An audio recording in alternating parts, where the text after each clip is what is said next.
Hello friends and students, my name is Ritesh Kumar Rai from Rai classes. आज के video में हम देखेंगे कि जो इलेक्ट्रिकल इंजीनियरिंग जो सब्जेक्ट है आपका, ये जो लेक्चर होगा इलेक्ट्रिकल इंजीनियरिंग से रिलेटेड होगा। और जो ये सब्जेक्ट है सारी ब्रांचेज के लिए कॉमन है, चाहे वो कोई भी ब्रांच हो, कंप्यूटर साइंस हो, मैकेनिकल हो, इलेक्ट्रिकल हो, एआई हो, आर्टिफिशियल इंटेलिजेंस या इंफॉर्मेशन टेक्नोलॉजी, कोई भी ब्रांचेज फर्स्ट ईयर के लिए ये सब्जेक्ट क्या है आपका कॉमन है। और सारी यूनिवर्सिटी के लिए आपके जो क्वेश्चंस होंगे, जो एमसीक्यू बेस्ड क्वेश्चन होंगे, जितने भी आपकी यूनिवर्सिटीज है, चाहे एकेटीयू हो, चाहे आईपीयू हो, चाहे आपका सीसीएस यूनिवर्सिटी हो, चाहे गलगोटिया यूनिवर्सिटी हो, चाहे सारेम यूनिवर्सिटी हो, सारी यूनिवर्सिटी के लिए आपके जो क्वेश्चन होंगे ये इम्पॉर्टेंट्स होंगे। और ये जो क्वेश्चंस होंगे रिलेटेड टू जो टॉपिक्स होगा आपका इम्पॉर्टेंट टॉपिक्स होगा, उससे रिलेटेड क्वेश्चंस आपको इसमें वीडियो में मिलेंगे। आपको ये जो इन्फॉर्मेशन, ये वीडियो जो है आपको ये कॉमन इन्फॉर्मेशन है सबके लिए। जो एकेटीयू, अभी हम एकेटीयू के बात कर रहे हैं, जो एकेटीयू में एग्जाम होने वाले हैं 1.5 आवर्स के होने वाले हैं। मोड ऑफ जो एग्जामिनेशन होगा वो कंप्यूटर बेस्ड टेस्ट होगा। क्वेश्चन के जो टाइप्स होंगे वो ऑब्जेक्टिव टाइप्स होगा, रिलेटेड टू थ्योरी होगा, डेरिवेशन से रिलेटेड होगा। जो भी डेरिवेशन से फाइनल एक्सप्रेशन जो आएगा, उस फाइनल एक्सप्रेशन से रिलेटेड भी आपके क्वेश्चंस होंगे। शॉर्ट न्यूमेरिकल फॉर्मूले बेस्ड होंगे। यदि आप अच्छे से डेरिवेशन कर लेते हो, पूरे इलेक्ट्रिकल इंजीनियरिंग में 10 to 12 मेन डेरिवेशन है, यदि आप वो 12 डेरिवेशन अच्छे से कर लेते हैं हम लोग, तो जो भी हमारा क्या होगा एमसीक्यू के क्वेश्चंस होंगे, जो भी रिलेटेड टू इम्पोर्टेंस टॉपिक्स होगा, वो हमारा क्या हो जाएगा, कवर हो जाएगा। इसमें जो टोटल नंबर ऑफ क्वेश्चन जो पूछे जा रहे हैं वो 50 क्वेश्चन है। सारे क्वेश्चन जो है आपके 2 मार्क्स के हैं। टोटल मार्क्स आपके 100 है, कोई भी निगेटिव मार्क्स नहीं होगा। जो भी सेक्शन होगा ये इस वीडियो लेक्चर में, जो फर्स्ट वीडियो लेक्चर है, ये कॉमन इन्फॉर्मेशन रिलेटेड टू कि कैसे क्वेश्चन पूछे जाएंगे और क्या क्या सिलेबस में है, और सिलेबस में हम लोग क्या क्या हमें पढ़ना है, ये सारी चीज़ें हम इस वीडियो लेक्चर में देखेंगे। ओके जो सेक्शंस होगा वो इंजीनियरिंग के सब्जेक्ट के स्पेसिफिक क्वेश्चंस के टाइप्स होंगे। जो इलेक्ट्रिकल इंजीनियरिंग है मेनली इसमें 5 यूनिट है, और मैंने इसमें 5 यूनिट को, हर यूनिट को 2-2 पार्ट में डिवाइड किया है। तो जो यूनिट 1 है, सिलेबस का पार्ट 1 है आपका, जो सिलेबस का पार्ट 1 है, जिसमें हम लोग जो यूनिट 1A है वो डीसी सर्किट है आपका। जो फर्स्ट यूनिट है उसमें केवल और केवल डीसी के बारे में हम लोग स्टडी करेंगे। मेनली इसमें 2-3 पैरामीटर जो कॉमन है जो हम लोग डिस्कस करेंगे, वोल्टेज, करेंट, रेजिस्टेंस। और उसके बाद यदि हमें वोल्टेज, करेंट, रेजिस्टेंस पता है तो हम पावर भी फाइंड कर सकते हैं, हम एनर्जी भी फाइंड आउट कर सकते हैं। तो मेनली हम 3 चीज़ें इस यूनिट में, जो फर्स्ट यूनिट है उसमें 3 चीज़ें मेन हमारे लिए इंपॉर्टेंट होगा। एक तो वोल्टेज होगा, एक करेंट होगा, और तीसरा क्या होगा आपका, रेजिस्टेंस होगा। ये 3 पैरामीटर हम लोग क्या करेंगे, डिस्कस करेंगे। और पूरी यूनिट जो कवर करेगा केवल और केवल डीसी सर्किट के बारे में कवर, जो भी टॉपिक होंगे वो डीसी सर्किट से रिलेटेड होंगे। तो इसके 2 पार्ट हैं। फर्स्ट ए है रिलेटेड टू डीसी सर्किट, इसमें हम ये डिस्कस करेंगे कि हमारा सर्किट क्या होता है। जो वीडियो का लेक्चर फर्स्ट होगा, लेक्चर 1 होगा, वो यूनिट 1A से होगा।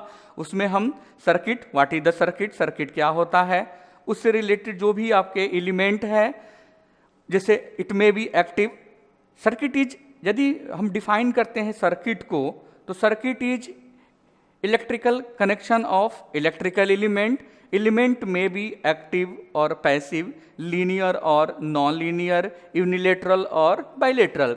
तो सर्किट क्या होगा, पहले तो हम डिस्कस करेंगे कि डीसी सप्लाई होती क्या है, एसी सप्लाई क्या होती है, देन हम लोग सर्किट के बारे में डिस्कस करेंगे। देन हम लोग सर्किट से रिलेटेड जो भी पैरामीटर है, लाइक आपका एक्टिव एलिमेंट क्या होता है, पैसिव एलिमेंट क्या होता है। उसके बाद हम लोग सोर्सेज के बारे में डिस्कस करेंगे कि what are the type of sources, what is the sources. तो हम जब भी इलेक्ट्रिकल की बात करेंगे तो there are 2 type of sources, one is voltage source and another is current source. तो हम सोर्स के बारे में डिस्कस करेंगे। देन हम सोर्सेज में भी आपका आइडियल सोर्स होता है, प्रैक्टिकल सोर्स होता है, आइडियल वोल्टेज सोर्स होता है, प्रैक्टिकल वोल्टेज सोर्स होता है, आइडियल करंट सोर्स होता है, प्रैक्टिकल करंट सोर्स होता है। ये सारी चीज़ें हम लोग क्या करेंगे, डिस्कस करेंगे। और एक सबसे इंपॉर्टेंट टॉपिक किरचॉफ्स लॉ है, जो ऑलरेडी आपने पढ़ रखा होगा इस वीडियो लेक्चर में, उसके बारे में हम लोग डिस्कस करेंगे। तो फर्स्ट लेक्चर के जो टॉपिक्स हैं ये हमारे कवर करेंगे। देन हम लोग सेकेंड लेक्चर में, ये हमारे लिए इंपॉर्टेंट है, जो यूनिट 1 भी है ये हमारे लिए इंपॉर्टेंट है। और फर्स्ट यूनिट के जो 60 to 70% क्वेश्चंस जो पूछे जाते हैं इसी पोर्शन से पूछे जाते हैं, ठीक है। तो इस पोर्शन में जो टॉपिक्स हैं आपका क्या क्या है, loop and nodal analysis. Loop analysis क्या होता है, नोडल एनालिसिस क्या होता है, हम इसके बारे में डिस्कस करेंगे कि नोडल एनालिसिस हमारा क्या होता है। उसके बाद हम डिस्कस करेंगे स्टार टू डेल्टा ट्रांसफॉर्मेशन, कि हमें स्टार टू डेल्टा ट्रांसफॉर्मेशन की रिक्वायरमेंट क्यों है, हम क्यों, यदि हमारे पास बहुत सारे थ्योरम्स है, like Thevenin's theorem, like Norton theorem, like maximum power transfer theorem, like superposition theorem, तो why the need of star to delta and delta to star, हमें क्या रिक्वायरमेंट है और क्यों हम ट्रांसफॉर्मेशन करते हैं, कैसे ट्रांसफॉर्मेशन करते हैं, इसका डेरिवेशन हम कैसे करते हैं, इससे रिलेटेड जो भी आपके न्यूमेरिकल्स पूछे जाते हैं उसके बारे में हम लोग डिस्कस करेंगे। देन हम लोग डिस्कस करेंगे मैक्सिमम पावर ट्रांसफर थ्योरम, बहुत ही इंपॉर्टेंट टॉपिक है ये फर्स्ट यूनिट का, इससे रिलेटेड क्वेश्चन हमारे पेपर में हमेशा पूछा जाता है, ये बहुत ही इंपॉर्टेंट थ्योरम्स भी है। तो इसका ऑब्जेक्टिव है कि in which condition the power will be maximum, किस कंडीशन में जो हमारा पावर होगा वो मैक्सिमम होगा। तो जनरली हम पावर जो है इलेक्ट्रिकल के केस में जो इसकी इफिशिएंसी है, जब हम in the case of maximum power transfer theorem जब हम बात करेंगे उस केस में जो इफिशिएंसी होगी वो 50% होती है। इसीलिए जो मैक्सिमम पावर ट्रांसफर जो कॉन्सेप्ट है हम लोग क्या करते हैं इलेक्ट्रिकल में ना यूज करके हम लोग क्या करते हैं इलेक्ट्रॉनिक्स में, जहाँ पे सिग्नल को ट्रांसमिशन करना होता है, पावर को ट्रांसफर करना होता है, वहाँ पे हम इस कॉन्सेप्ट को यूज करते हैं। देन हम लोग डिस्कस करेंगे सुपरपोजिशन थ्योरम, कि सुपरपोजिशन थ्योरम क्या होता है, इससे रिलेटेड जो भी न्यूमेरिकल्स है वो हम लोग डिस्कस करेंगे। देन आपका थेवेनिन्स थ्योरम, देन आपका नॉर्टन्स थ्योरम। तो थेवेनिन्स थ्योरम और नॉर्टन्स थ्योरम के एडवांटेजेस डिस्कस करेंगे।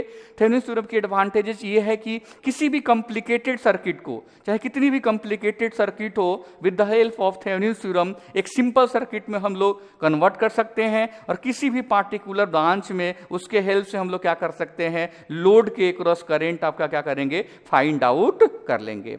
इसी यूनिट में एक इंपॉर्टेंट टॉपिक है सोर्स ट्रांसफॉर्मेशन, जो हम in which condition voltage source is converted into current source and current source is converted into voltage source, ये टॉपिक भी हम लोग क्या करेंगे, डिस्कस करेंगे।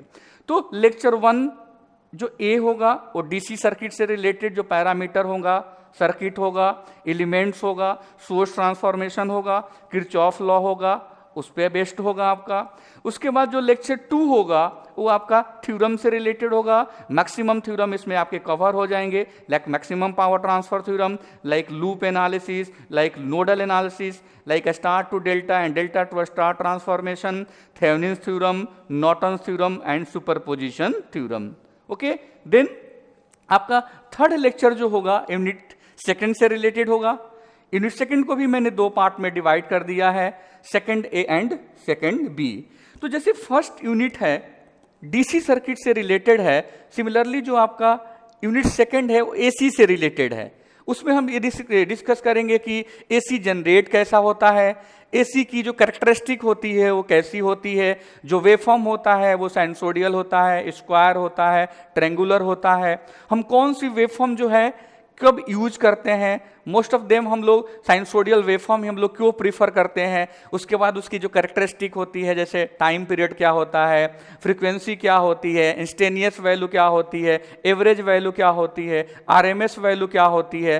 तो इस जो सेकंड ए में जो इंपॉर्टेंट टॉपिक है आपका average value, RMS value, effective value is also known as RMS value. So how to find average value of any waveform like sinusoidal, like square, like triangular. Then form factor क्या होता है, peak factor क्या होता है, इससे related question हमारे paper में हमेशा पूछा जाता है। किसी भी इक्वेशन गिवन होगा, मैथमेटिकल इक्वेशन, या किसी वेवफॉर्म को हमें वेवफॉर्म गिवन होगा, उस वेवफॉर्म का हमें क्या करना होगा, फॉर्म एंड पीक फैक्टर क्या करना होता है, फाइंड आउट करना होता है। देन कॉन्सेप्ट ऑफ फेजर, ये बहुत इंपॉर्टेंट टॉपिक है कि जो भी गिवन हमारे मैथमेटिकल इक्वेशन है, वोल्टेज करंट है या वोल्टेज हो केवल, तो उसके हम लोग कैसे हम लोग फेजर ड्रॉ करेंगे। उसके बाद जो भी वोल्टेज की वैरी करेगा, जो भी फेज डिस्प्लेसमेंट होगा, उसके बेस पे हम लोग क्या करेंगे, फेजर डायग्राम ड्रॉ करेंगे। तो जो थर्ड लेक्चर होगा ये सेकंड ए को कवर करेगा। देन यूनिट सेकंड बी, जो सेकंड बी है यूनिट सेकंड का बहुत ही इंपॉर्टेंट टॉपिक होगा। इससे रिलेटेड क्वेश्चन हमारे पेपर में बहुत ही पूछे जाते हैं सेकंड बी से, क्योंकि इसमें आपका सीरीज रेजोनेंस का कॉन्सेप्ट है और सीरीज रेजोनेंस से रिलेटेड हमारे series resonance as well as parallel resonance. पहले तो सबसे बड़ा इंपॉर्टेंट टॉपिक है रेजोनेंस क्या होता है ना। तो रेजोनेंस में सीरीज भी होता है, पैरेलल भी होता है। कब हमारा सीरीज रेजोनेंस होता है, किस कंडीशन में सीरीज रेजोनेंस होगा। उससे भी इंपॉर्टेंट चीजें हैं कि पावर फैक्टर, ये बहुत ही इलेक्ट्रिकल इंजीनियरिंग में पावर फैक्टर का बहुत बड़ा इंपॉर्टेंट रोल है कि पावर फैक्टर होता क्या है ना, किस तरीके से हम पावर फैक्टर को इंप्रूव करते हैं, पावर फैक्टर हमारे लिए क्यों ज्यादा होना इंपॉर्टेंट है, यदि कम पावर फैक्टर है तो कहाँ हम उसको यूज करते हैं। उसके बाद बैंडविड्थ क्या होती है, क्वालिटी फैक्टर क्या होती है, और इसी में हम लोग डिस्कस करेंगे कि थ्री फेज कनेक्शन, जो एसी कनेक्शन होता है आपका, single phase as well as three phase, और भी फेजेज होते हैं लेकिन मोस्ट ऑफ देम हम लोग सिंगल फेज और थ्री फेज ही प्रीफर करते हैं। जनरली जो हम सिंगल फेज होता है डोमेस्टिक पर्पज के लिए यूज करते हैं, जो घरों में हमारे यूज होते हैं। सिंगल फेज हमारा जो होता है 220 वोल्ट होता है और उसकी जो फ्रिक्वेंसी होती है 50 हर्ट्ज होती है। थ्री फेज होता है वो 440 वोल्ट, 420 वोल्ट या 430 वोल्ट के आसपास होता है, और जो फ्रीक्वेंसी होती है आपकी 50 हर्ट्ज होती है। तो इसमें जो थ्री फेज बहुत ही इंपॉर्टेंट टॉपिक हमारे लिए है, क्योंकि जो भी इंडस्ट्रियल पर्पज है हम वहाँ पे क्या करते हैं, कमर्शियल पर्पज में जो भी पावर सप्लाई को यूज करते हैं वो थ्री फेज यूज करते हैं। तो वहाँ पे हम डिस्कस करेंगे कि what is the comparison between single phase and three phase, हमारे लिए थ्री फेज क्यों बेटर है, ये सारी चीजें हम लोग डिस्कस करेंगे। और थ्री फेज का जो कनेक्शन होता है हम किस टाइप से करते हैं, there are two type of connection in three phase AC circuit, like star connection and delta connection. ये चीजें भी हम लोग क्या करेंगे, फोर्थ जो लेक्चर फोर्थ होगा हमारा उसमें हम लोग डिस्कस करेंगे। नेक्स्ट हमारा है थर्ड पार्ट, जो हमारा यूनिट थर्ड है। जो यूनिट थर्ड है उसमें भी दो पार्ट हैं, third A and third B. इसमें जो फर्स्ट पार्ट है थर्ड ए का रिलेटेड टू ट्रांसफॉर्मर है, रिलेटेड टू मैग्नेटिक मटेरियल है कि मैग्नेटिक मटेरियल आपका क्या होता है। उसके बाद ट्रांसफॉर्मर हमारा क्या होता है। जो थर्ड यूनिट है आपका ट्रांसफॉर्मर कि व्हाट इज ट्रांसफॉर्मर, इसके हम लोग की किस ट्रांसफॉर्मर पहले होता क्या है, कंस्ट्रक्शन एंड वर्किंग प्रिंसिपल, किस कॉन्सेप्ट पे हमारा ट्रांसफॉर्मर वर्क करता है। देन हम लोग डिस्कस करेंगे कि आइडियल ट्रांसफॉर्मर क्या होता है, प्रैक्टिकल ट्रांसफॉर्मर क्या होता है, ट्रांसफॉर्मर नो लोड पे कैसे काम करता है, ट्रांसफॉर्मर ऑन लोड पे कैसे करता है, ट्रांसफार्मर में कौन कौन सी लॉसेज होती है, equivalent circuit of transformer discuss करेंगे। और बहुत ही इंपॉर्टेंट टॉपिक है ट्रांसफार्मर से रिलेटेड की इफिशिएंसी, किस कंडीशन में जो ट्रांसफार्मर की जो इफिशिएंसी है वो आपकी मैक्सिमम होती है। देन रेगुलेशन क्या होता है, उसके बाद auto transformer and three phase transformer connection के बारे में हम लोग क्या करेंगे, फिफ्थ लेक्चर में डिस्कस करेंगे। As well as magnetic circuit, जो मैग्नेटिक सर्किट है इलेक्ट्रिक सर्किट में कंपैरिजन डिस्कस करेंगे। बीएच कैरेक्टरिस्टिक क्या होती है, मैग्नेटिक सर्किट में आपका क्या फ्लक्स क्या होता है, मैग्नेटोमोटिव फोर्स क्या होता है, रिलक्टेंस क्या होता है, परमेबिलिटी क्या होती है, ये सारी चीजें आपके यूनिट थर्ड ए में डिस्कस करेंगे। देन थर्ड बी में जाएंगे, ये रिलेटेड टू थ्योरी होगा। मेजरिंग इंस्ट्रूमेंट क्या होता है, बेसिक ऑफ मेजरिंग इंस्ट्रूमेंट क्या होता है, अमीटर को हम लोग किस लिए यूज करते हैं, वोल्टमीटर को हम लोग किस तरीके से यूज करते हैं, PMMC permanent moving coil instrument है उसको हम लोग किस तरीके से यूज करते हैं, वर्किंग प्रिंसिपल ऑफ क्या होता है moving coil as well as moving iron instrument क्या। उसके बाद जो इनकी रेंज होती है उसकी कम होती है तो कैसे उसकी रेंज हम लोग एक्सटेंड करेंगे, ये सारी चीजें हम लोग क्या करेंगे सिक्स लेक्चर में डिस्कस करेंगे। इट मीन्स जो यूनिट थर्ड है वो बहुत ही इंपॉर्टेंट है क्योंकि इसमें एक तो यूनिट ट्रांसफार्मर से रिलेटेड है, ट्रांसफार्मर हमारे लिए बहुत ही इंपॉर्टेंट टॉपिक है कि ट्रांसफार्मर में हमारी इफिशियंसी क्या होगी, उसकी वोल्टेज रेगुलेशन क्या होगा, उसमें लॉसेज कौन कौन सी है। हमेशा लॉसेज से रिलेटेड क्वेश्चन हमारे एग्जाम में हमेशा पूछे ही जाते हैं। ओके, उसके बाद हमारा नेक्स्ट यूनिट आपका फोर्थ है, फोर्थ को भी दो पार्ट में डिवाइड किया गया है। पहला जो है वो आपका रिलेटेड टू इलेक्ट्रिकल मशीन है। मशीन बहुत ही इंपॉर्टेंट टॉपिक है। एक तो ट्रांसफार्मर इंपॉर्टेंट टॉपिक था थर्ड ए में। सिमिलरली फोर्थ ओ में मशीन आप जानते हैं कि मशीन दो टाइप्स की होती है, DC machine as well as AC machine.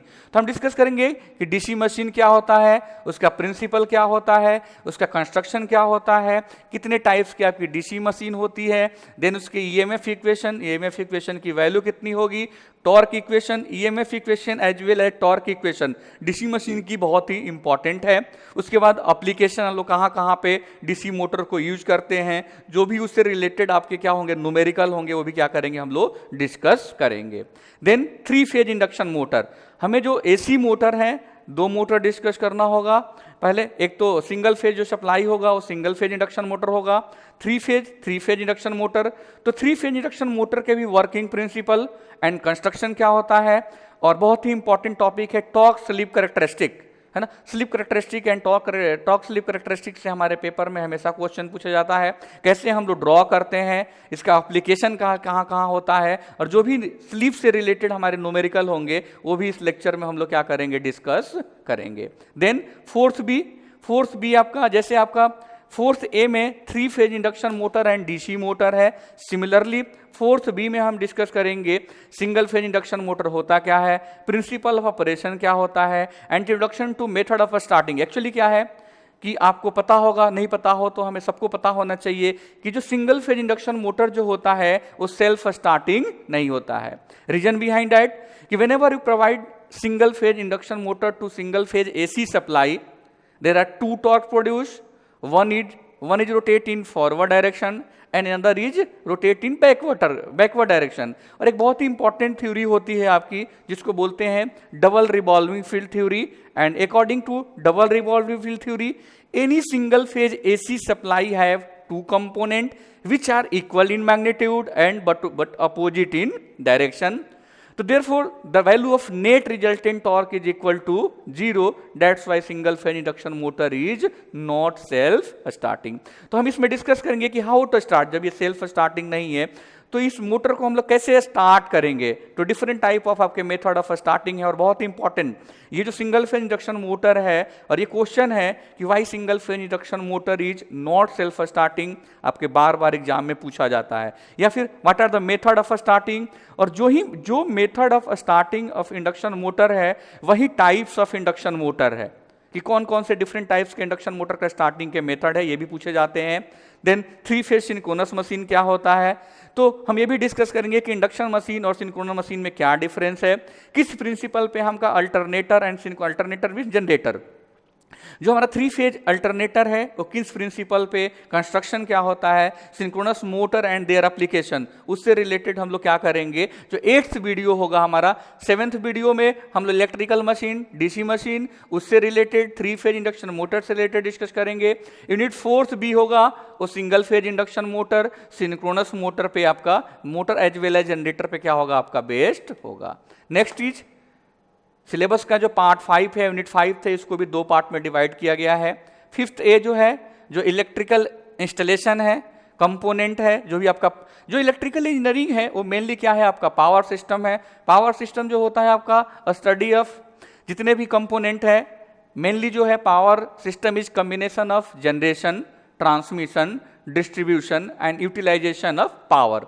तो हम कैसे पावर को जनरेट करते हैं, जनरेट करने के बाद हाउ टू ट्रांसमिट, हम पावर को कैसे ट्रांसमिट करते हैं, ट्रांसमिशन के बाद हमारा डिस्ट्रीब्यूशन का इंपॉर्टेंट पोर्शन है कि जैसा हमारा रिक्वायरमेंट होगा, डिपेंड करता है कि पॉपुलेशन कहाँ पे ज़्यादा है, उसके अकॉर्डिंग हम लोग क्या करेंगे डिस्ट्रीब्यूशन करते हैं। देन यूटिलाइजेशन, हम उसको यूज कैसे करेंगे हमारे घरों में, तो जो भी उससे रिलेटेड आपके कंपोनेंट होंगे, components of LT switch gear, आपका स्विच फीज यूनिट क्या होता है, एमसीबी क्या होता है, ईएलसीबी क्या होता है, एमसीसीबी क्या होता है, कितने टाइप्स के वायर्स है, कितने टाइप्स के केबल्स है, हम लोग अर्थिंग क्यों करते हैं, ग्राउंडिंग करने की क्या जरूरत है, न्यूट्रल हम लोग क्यों यूज करते हैं, ये सारी चीजें हम लोग 9th लेक्चर के वीडियो में डिस्कस करेंगे।